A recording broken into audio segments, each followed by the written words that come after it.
الحمد لله رب العالمين والصلاة والسلام على سيد الأنبياء والمرسلين وعلى آله وأصحابه وأزواجه وذرياته أجمعين أما بعد. قال الله عز وجل في القرآن المجيد والفرقان الحميد: أعوذ بالله من الشيطان الرجيم، بسم الله الرحمن الرحيم. إن عدة الشهور عند الله 12 شهرا في كتاب الله يوم خلق السماوات والأرض منها 4 حرم ذلك الدين القيم. وقال تبارك وتعالى: ولا تقولوا لمن يقتل في سبيل الله أموات بل أحياء ولكن لا تشعرون. وقال النبي صلى الله عليه وسلم: أفضل الصيام بعد رمضان شهر الله المحرم. صدق الله العظيم وصدق رسوله النبي الكريم ونحن على ذلك لمن الشاهدين والشاكرين والحمد لله رب العالمين. اللهم صل على محمد وعلى آل محمد كما صليت على إبراهيم وعلى آل إبراهيم إنك حميد مجيد. اللهم بارك على محمد وعلى آل محمد كما باركت على إبراهيم وعلى آل إبراهيم إنك حميد مجيد. محترم بزرگ اور دوستو، اللہ تبارک و تعالیٰ کا بھی انتہا شکر ہے کہ اس نے ہمیں اور آپ کو جمعے کی مناسبت سے اپنے پاک گھر میں جمع فرمایا، کچھ کہنے سننے کی توفیق عطا فرمائی. دعا کریں کہ اللہ تبارک و تعالیٰ ہمیں ان باتوں پر عمل کرنے کی توفیق عطا فرمائے. یہ اسلامی شریعت کا نیا سال اور محرم الحرام کا دوسرا جمعہ ہے، جس کی آج 8 تاریخ ہے. ابھی جو میں نے آپ حضرات کے سامنے قرآن مقدس کی ایک آیت کریمہ پڑھی ہے، اس میں اللہ تبارک و تعالیٰ کا ارشاد ہے کہ بے شک اللہ کے نزدیک مہینوں کی تعداد تو صرف 12 ہی ہے، اور یہ 12 مہینے اس دن سے متعین ہیں جب اللہ تبارک و تعالیٰ نے زمینوں اور آسمانوں کو بنایا تھا، پیدا کیا تھا. اور ان 12 مہینوں میں 4 مہینے خاص طور پر قابل احترام ہیں، یہی دین قیم ہے.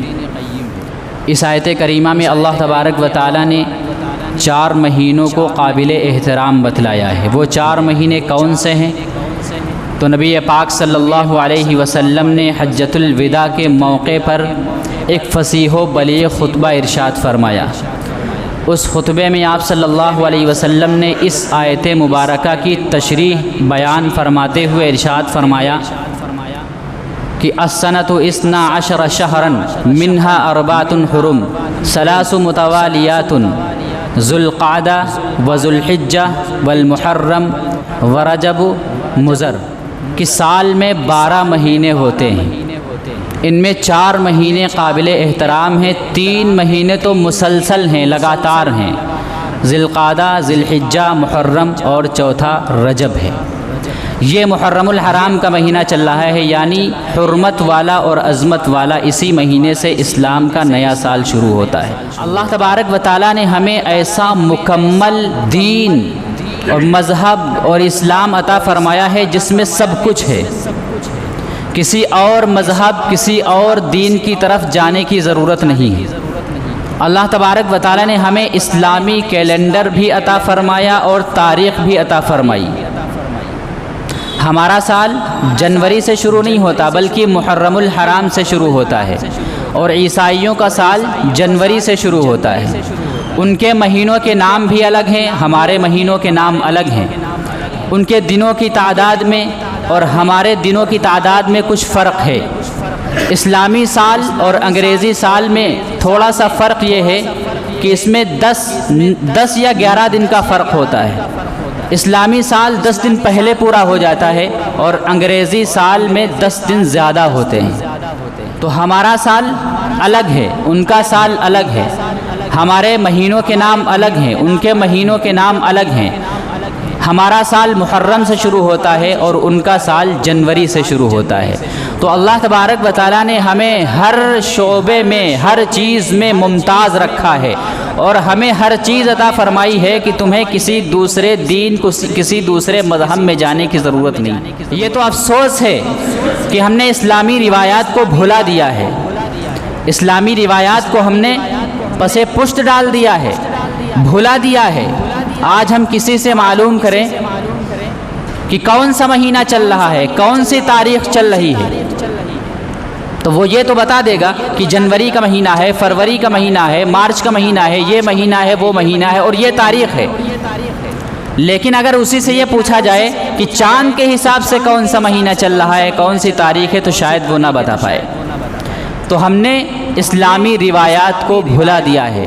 تو یہ ماہ محرم چل رہا ہے، محرم کا باعظمت مہینہ چل رہا ہے، اس میں کچھ کام کرنے کے ہیں اور کچھ کام نہ کرنے کے ہیں، ان سے بچنا ضروری ہے۔ سب سے پہلا کام جو کرنا ہے وہ یہ ہے کہ 9 اور 10 محرم کا روزہ رکھنا ہے، یا 10 اور 11 محرم کا روزہ رکھنا ہے۔ اور اس 10 محرم کو عاشورہ کا دن کہا جاتا ہے۔ تو سب سے پہلا کام یہ کرنا ہے کہ ہم کو 9 10 کا یا 10 11 کا روزہ رکھنا ہے۔ اس کا ایک مختصر سا پس منظر ہے کہ ابھی تک رمضان المبارک کے روزے فرض نہیں ہوئے تھے، کیونکہ اسلام کے جو احکامات ہیں وہ تھوڑے تھوڑے نازل ہوئے ہیں۔ 23 سال کی مدت میں تھوڑے تھوڑے احکامات نازل ہوئے، ابھی تک رمضان المبارک کے روزے فرض نہیں ہوئے تھے۔ نبی پاک صلی اللہ علیہ وسلم نے ہجرت فرمائی، مکہ سے مدینہ المنورہ تشریف لے گئے۔ وہاں گئے تو دیکھا کہ یہودیوں کے کچھ قبیلے آباد ہیں، بنو قریظہ ہے، بنو نذیر ہے، بنو قینقاع ہے، وغیرہ وغیرہ، بہت سے قبیلے تھے۔ وہ لوگ اس دن روزہ رکھا کرتے تھے 10 محرم الحرام کو۔ تو نبی پاک صلی اللہ علیہ وسلم نے پوچھا کہ تم اس دن روزہ کیوں رکھتے ہو؟ تو انہوں نے کہا کہ اس دن یعنی 10 محرم کو اللہ تبارک و تعالیٰ نے حضرت موسیٰ علیہ السلام کو اور آپ کی قوم کو فرعون کے ظلم و ستم سے آزاد کر دیا تھا، ان سے نجات دی تھی۔ تو اس کے شکرانے میں موسیٰ علیہ السلام نے اور آپ کی قوم نے روزہ رکھا تھا، تو انہی کی اقتدا میں ہم بھی اس دن روزہ رکھتے ہیں 10 محرم الحرام کو۔ تو اللہ کے نبی صلی اللہ علیہ وسلم نے ارشاد فرمایا کہ اچھا اگر ایسی بات ہے تب تو ہم اس بات کے زیادہ حقدار ہیں کہ ہم روزہ رکھیں، کیونکہ تم نے تو موسیٰ علیہ السلام کی تعلیمات کو فراموش کر دیا ہے، بھلا دیا ہے، اور حقیقت میں تو ہم موسیٰ علیہ السلام کی تعلیمات پر عمل کرنے والے ہیں۔ چنانچہ نبی پاک صلی اللہ علیہ وسلم نے عاشورہ کا روزہ رکھا۔ صحابہ کرام نے دیکھا کہ یہودی بھی اس دن روزہ رکھتے ہیں اور ہم بھی اسی دن روزہ رکھیں گے، تو کہنے لگے اس میں تو یہودیوں سے مشابہت ہو جائے گی، جو وہ رسم رواج اپناتے ہیں اس میں مشابہت ہو جائے گی۔ تو نبی پاک صلی اللہ علیہ وسلم نے ارشاد فرمایا کہ اگر آئندہ سال میں زندہ رہا تو اس کے ساتھ 9 کا روزہ بھی رکھوں گا۔ چنانچہ نبی پاک صلی اللہ علیہ وسلم نے ارشاد فرمایا کہ عاشورہ کا روزہ رکھو اور یہودیوں سے مخالفت کرو، یہودیوں کی مخالفت کرو۔ تو اس کا طریقہ کار یہ ہے کہ 9 اور 10 کا روزہ رکھا جائے یا 10 اور 11 کا روزہ رکھا جائے۔ پھر جب رمضان مبارک کے روزے فرض ہو گئے، رمضان کے احکامات آ گئے، رمضان کے روزے فرض ہو گئے، تو اس روزے کی فرضیت کو منسوخ کر دیا گیا۔ یہ روزہ پہلے فرض تھا، نبی پاک صلی اللہ علیہ وسلم اور تمام کے تمام صحابہ کرام عاشورہ کا روزہ فرض کے طور پر رکھا کرتے تھے۔ تو جب رمضان کا روزے فرض ہو گئے تو اس روزے کی فرضیت منسوخ ہو گئی، ختم ہو گئی۔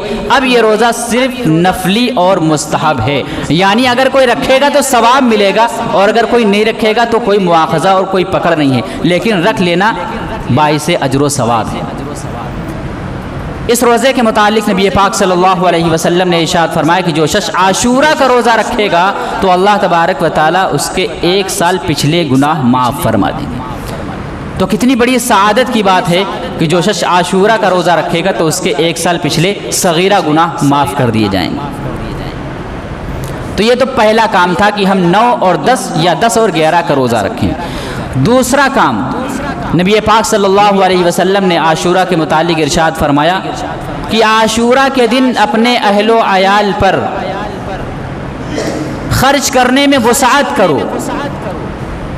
جو شخص بھی عاشورہ کے دن اپنے اہل و عیال پر خرچ کرنے میں فراخی کرے گا، وسعت کرے گا، تو اللہ تبارک و تعالیٰ پورے سال اس کی روزی میں، اس کے رزق میں برکت عطا فرمائیں گے۔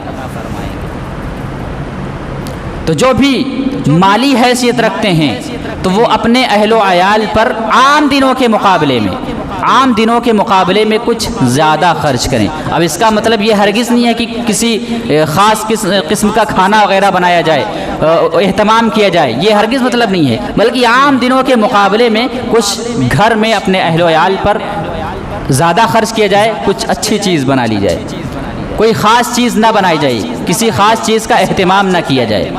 تو دوسرا کام یہ ہے کہ عاشورہ کے دن اپنے اہل و عیال پر خرچ کرنے میں تھوڑا فراخی سے کام لیں، تو اس سے اللہ تبارک و تعالیٰ روزی میں پورا سال برکت عطا فرمائیں گے۔ اس کے علاوہ اور جو کام اس مہینے کے اندر ہوتے ہیں وہ لغو ہیں، خرافات ہیں، بیکار ہیں، ان سے دین کا کوئی تعلق نہیں ہے، دین سے کوئی تعلق ہی نہیں ان کا ہے۔ جو کام کرنے کے تھے ان کو تو ہم نے چھوڑ دیا، اور جو کام نہ کرنے کے تھے نبی پاک صلی اللہ علیہ وسلم نے جن سے منع فرمایا تھا وہ کام ہم کر رہے ہیں۔ نبی پاک صلی اللہ علیہ وسلم نے ماتم کرنے سے منع فرمایا، چیخنے چلانے سے منع فرمایا، گریبان پھاڑنے سے منع فرمایا، اپنے آپ کو زخمی کرنے سے منع فرمایا، ان ساری چیزوں سے سختی سے منع فرمایا، اور فرمایا کہ ایسے لوگوں پر لعنت ہو، ایسے لوگوں پر لعنت بھیجی ہے نبی پاک صلی اللہ علیہ وسلم نے۔ اور فرمایا کہ جو لوگ اپنے آپ کو تکلیف دیتے ہیں، اپنا گریبان پھاڑتے ہیں، ماتم کرتے ہیں، اپنے آپ کو مارتے ہیں، تو ایسے لوگوں کا انجام یہ ہوگا کہ ان کے جسموں پر تارکول چڑھا دی جائے گی اور جہنم کی آگ کے حوالے کر دیا جائے گا۔ تو نبی اکرم صلی اللہ علیہ وسلم تو ان چیزوں کو مٹانے کے لیے آئے تھے، اور آج ہم انہی چیزوں کو اختیار کیے ہوئے ہیں، ڈھول تماشے بجا رہے ہیں، ماتم کر رہے ہیں۔ اور سب سے زیادہ افسوس کی بات تو یہ ہے کہ غیروں کے کام میں ہم مسلمان بھی شریک ہو رہے ہیں، ہم مسلمان، ہم نوجوان بھی شریک ہو رہے ہیں ان کے کاموں، ان کی تعداد میں اضافہ کر رہے ہیں، ان کی حوصلہ افزائی کر رہے ہیں، ان میں شریک ہونا، ان کی حوصلہ افزائی کرنا گویا کہ تم وہ خود کام کر رہے ہو۔ آج مسلمان نوجوان شریک ہوتے ہیں اور اس کو فخر محسوس کرتے ہیں، تو اس میں شریک ہونا ویسے ہی گناہ ہے جیسے کہ وہ کام کرنا گناہ ہے۔ جو لوگ کرتے ہیں ان کو کرنے دیں، لیکن ہم مسلمان تو اس میں شریک نہ ہوں، ان کے ماتم میں، ان کی چیزوں میں جو بھی وہ خرافات کرتے ہیں، تو مسلمانوں کے لیے جائز نہیں ہے کہ ان کی چیزوں میں شریک ہوں، یہ ناجائز اور بالکل حرام ہے۔ اور ہم مسلمان ایسے بھی کچھ لوگ ہیں جو اس عاشورہ کے دن تعزیہ بھی بناتے ہیں اور اس کو اجر و ثواب سمجھتے ہیں، اور وہ یہ خیال کرتے ہیں کہ سیدنا امام حسین رضی اللہ تعالیٰ عنہ کا جنازہ لے کر جا رہے ہیں، یا ان کے روزے کی شکل بنا کے لے کے جا رہے ہیں، خود اپنے ہاتھ سے بناتے ہیں اور ان سے منتیں مانگتے ہیں، ان کے اوپر چڑھاوا چڑھاتے ہیں۔ یہ کیا ہے؟ یہ سب شرک ہے، خرافات ہیں، بدعات ہیں، اسلام سے، دین سے اس کا کوئی تعلق نہیں ہے۔ حضرت امام حسین رضی اللہ تعالیٰ عنہ نے جو تعلیمات ہمیں دی ہیں، حضرت امام حسین رضی اللہ تعالیٰ عنہ کی جو تعلیمات ہیں، جو آپ کی زندگی ہے، اس کو ہم اپنانے کی کوشش کریں۔ آپ کی زندگی ہمارے لیے آئیڈیل ہے، آپ کی زندگی ہمارے لیے نمونہ ہے۔ کیا حسین رضی اللہ تعالیٰ عنہ نے ان چیزوں کا کرنے کا کبھی حکم دیا ہے؟ نبی پاک صلی اللہ علیہ وسلم نے ان چیزوں کا حکم دیا، یا صحابہ کرام نے کبھی یہ چیزیں اختیار کی؟ ہرگز نہیں کی ہیں۔ تو مسلمانوں کو ان چیزوں میں شریک ہونا، ان چیزوں میں شرکت کرنا، یہ ناجائز اور بالکل حرام ہے۔ اسی تاریخ کو 10 محرم الحرام کو سید الشہداء حضرت امام حسین رضی اللہ تعالیٰ عنہ کی شہادت بھی ہوئی، جو ایک المناک واقعہ ہے جس کو کبھی بھلایا نہیں جا سکتا ہے، فراموش نہیں کیا جا سکتا ہے۔ اتنا المناک واقعہ ہے، جس نواسے کے بارے میں نبی پاک صلی اللہ علیہ وسلم نے ارشاد فرمایا، سیدہ شباب اہل الجنہ، کہ حسن اور حسین جنت میں نوجوانوں کے سردار ہوں گے، یہ ان کا مقام ہے۔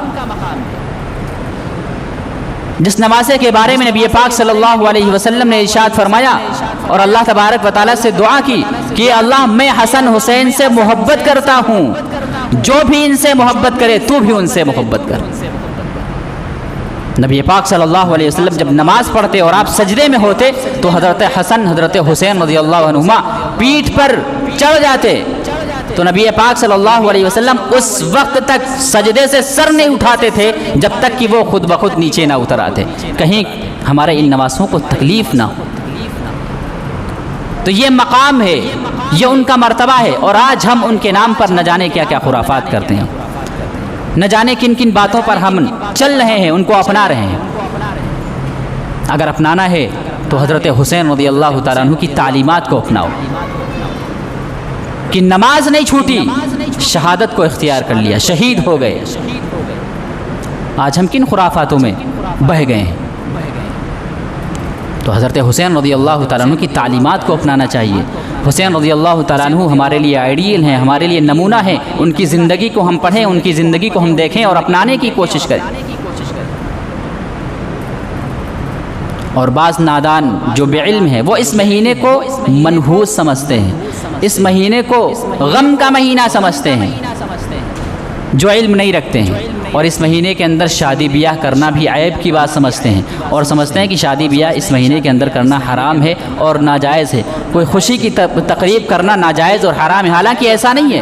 شریعت کے اندر کوئی مہینہ منحوس نہیں ہے، کوئی مہینہ غم کا مہینہ نہیں ہے۔ اگر اس ایک مہینے کو غم کا مہینہ قرار دے دیا جائے تو کوئی بھی ایسا مہینہ نہیں ہے جس میں کسی نہ کسی کی شہادت نہ ہوئی۔ شوال کے مہینے میں نبی پاک صلی اللہ علیہ وسلم کے چچا سید الشہداء حضرت حمزہ رضی اللہ تعالیٰ عنہ کو شہید کر دیا گیا، کیا اس کو بھی غم کا مہینہ کہیں گے؟ ذی الحجہ کے مہینے میں 18 تاریخ کو خلیفہ سوم حضرت عثمان غنی رضی اللہ تعالیٰ عنہ کو شہید کر دیا، کیا اس کو بھی غم کا مہینہ کہیں گے؟ محرم کی اسی 1 تاریخ کو خلیفہ دوم حضرت عمر فاروق رضی اللہ تعالیٰ عنہ کو شہید کر دیا، کیا اس دن کو بھی منحوس اور اس دن کو بھی غم کا دن کہیں گے؟ اگر اس طریقے سے ہم غم کا مہینہ اور غم کی تاریخ شمار کرنے لگیں تو کوئی بھی ایسا مہینہ نہیں ہے جس میں کسی نہ کسی کی شہادت نہ ہوتی۔ اور آپ کیا سمجھتے ہیں شہادت کوئی غم کی چیز ہے، غم منانے کی چیز ہے؟ نہیں، شہادت تو اللہ کے راستے میں جام پینے کا نام ہے، وہی شہادت ہے، ایک عظیم شہادت ہے جس کی تمنا نبی پاک صلی اللہ علیہ وسلم نے بھی کی، جس کی تمنا حضرت عمر فاروق رضی اللہ تعالیٰ عنہ نے کی، جس کی تمنا خالد بن ولید رضی اللہ تعالیٰ عنہ نے کی، تمام کے تمام صحابہ کرام نے اس شہادت کی تمنا کی۔ یہ شہادت ایک عظیم تحفہ ہے، ایک عظیم نعمت ہے۔ یہ مہینہ غم کا مہینہ نہیں ہے اور اس میں کوئی بھی تاریخ غم کی تاریخ نہیں ہے۔ ہاں، اس سے ہمیں سبق ملتا ہے، اس سے ہمیں سیکھ ملتی ہے کہ حسین رضی اللہ تعالیٰ عنہ نے کیسے کیسے واقعات کو جھیلا ہے، کیسی زندگی گزاری ہے، تب جا کر اس مقام پر پہنچے ہیں اور اسلام کی خاطر، دین کی خاطر سب کچھ اپنا قربان کر دیا ہے، لیکن اسلام کو قربان نہیں کیا، اپنی آل اولاد کو قربان کر دیا، خود قربان ہو گئے، شہید ہو گئے، لیکن اسلام کا نام مٹنے نہیں دیا۔ یہ ہمیں سبق ملتا ہے۔ تو ہم ساری کی ساری خرافات سے بچیں، ساری کی ساری چیزوں سے بچتے ہوئے ہم صرف 3 کام کریں۔ ایک کام یہ کریں کہ 9، 10 یا 10، 11 کا روزہ رکھیں۔ دوسرا کام یہ کریں کہ 10 محرم الحرام کو اپنے اہل و عیال پر کچھ فراخی کریں، وسعت کریں خرچ کرنے میں۔ اور تیسرا کام یہ کریں کہ ہم گناہوں سے بچیں، کیونکہ یہ محترم مہینہ ہے، قابل احترام مہینہ ہے، اور قابل احترام مہینے کے اندر جس طریقے سے ثواب میں زیادتی ہوتی ہے اسی طرح گناہ میں بھی زیادتی ہوتی ہے۔ تو اس مہینے میں گناہوں سے بچنے کی کوشش کریں۔ اور گناہ کیا کرتے ہیں؟ ماتم کرنا، اپنے آپ کو تکلیف پہنچانا، گریبان پھاڑنا، چیخنا چلانا اور ان لوگوں میں شریک ہونا، یہ سب سارے کے سارے گناہ کے کام ہیں۔ اللہ تبارک و تعالی ہمیں عمل کی توفیق عطا فرمائے۔